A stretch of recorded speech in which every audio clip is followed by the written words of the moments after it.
Red Bull kicked off an investigation into Christian Horner this week, and we've got the first updates on what's coming our way. Reports from the sports world have been all over the place, with some claiming wild things about his future. But hey, don't buy into the tabloid drama. The Red Bull team boss isn't expected to be forcibly removed this weekend. However, his future is still uncertain, and so are the fates of key figures in the reigning world champions team. But don't let all this mess you up. Here's what you can realistically expect from the Red Bull investigation, from how it's going to impact the team, to what changes might be on the horizon. First off, let's clear the air. Christian Horner is under investigation following allegations of inappropriate and controlling behavior that came to light last week. Some say it's of a sexual nature, while others claim he's just too controlling as a boss. The truth is, we can't say for sure what the Red Bull organization is specifically looking into. Just to be clear, the parent company of the Red Bull racing team is the one conducting the investigation, not the team itself. Horner is sticking to his guns, vehemently denying the allegations ever since they popped up on March 5th, thanks to that Dutch newspaper, The Telegraph. He kept that same "I didn't do it" stance during an F1 Commission meeting in London this week too. Now, when we talk about controlling and inappropriate behavior, it's a broad term covering different actions like physical or sexual violence, emotional or psychological abuse, controlling behaviors, restrictive actions, and threatening behaviors. At this point, we don't know the specifics of what Horner is accused of, so it's best not to jump to conclusions or speculate until we have more information. But we do have some more details about the timeline of events. On the 9th of February, Christian Horner attended a meeting in London to speak with investigators regarding the accusations. Red Bull took a cautious approach by appointing an external specialist solicitor to conduct the investigation. This move is likely to ensure legal compliance and avoid potential breaches of contracts that could lead to legal actions against Red Bull in the future. On that day, Sky Sports reporter Craig Slater provided valuable insights in an interview on Sky News. There were initial reports suggesting that Horner might lose his job that day, just days before the start of the season. However, Slater's information contradicted these rumors. He mentioned being guided away from expecting an immediate outcome, emphasizing that it's more of a meeting and an interview rather than a decisive hearing. So, it's not likely that we'll get a resolution right away. Looking ahead, a significant date for Red Bull Racing is the 15th of February, when they plan to reveal the livery for the 2024 season. Christian Horner will probably be present, but it's unlikely to involve a free-for-all media questioning. Instead, it's expected to be a carefully curated event. Craig Slater made it clear that we shouldn't expect any resolution by the 15th of February or before the Red Bull launch. This investigation is on its own timetable, not the usual Formula One schedule, and could even stretch past the car launch.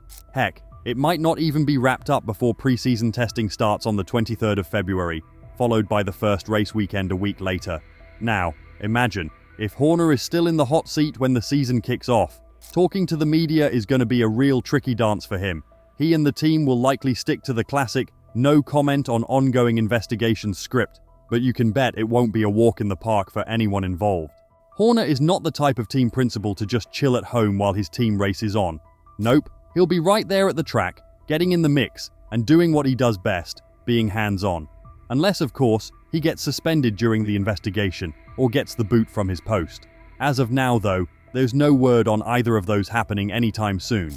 But let's be real, the outlook isn't sunshine and rainbows for Formula One's OG team boss. According to Andrew Bond from the BBC, insiders talking to BBC Sports don't really see him sticking around. Reports from Germany and Austria are throwing around the idea that higher-ups at Red Bull want him to step down voluntarily, but ESPN says he's not having any of that.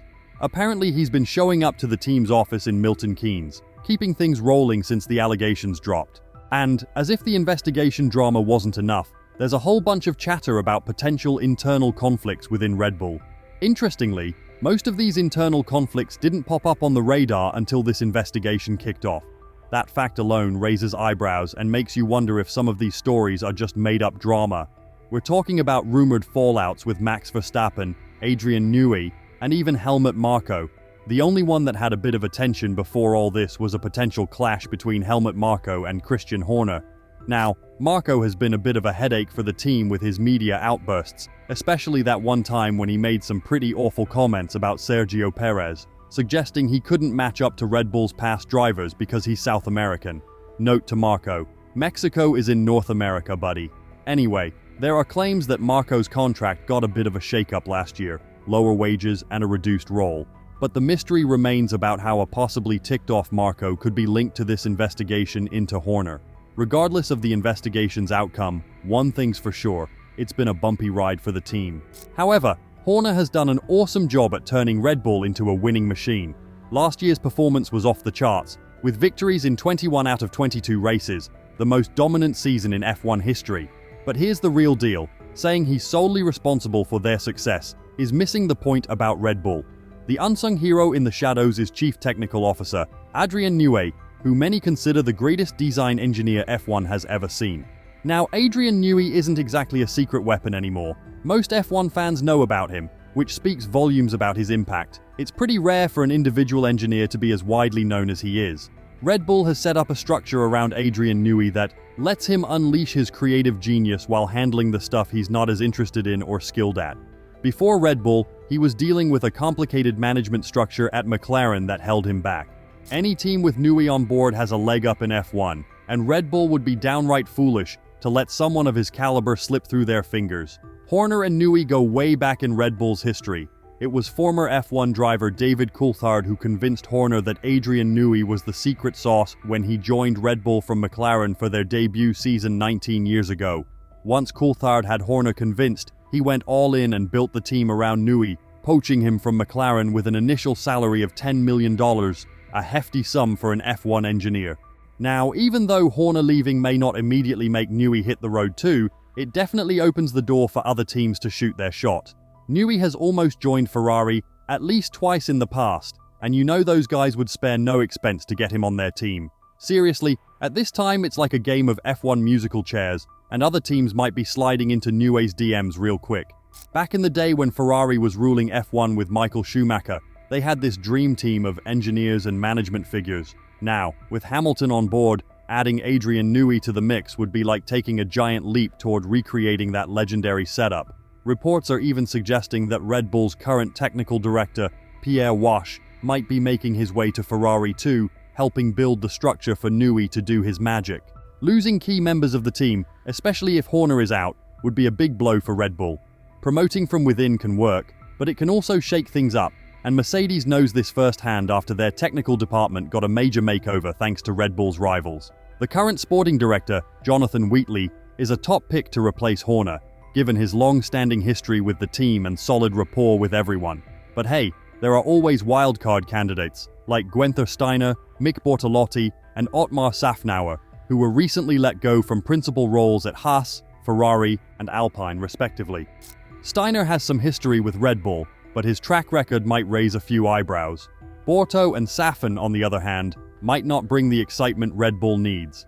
A more likely option could be Oliver Mintzlaff, the current Red Bull managing director, who's got experience running RB Leipzig in the football world.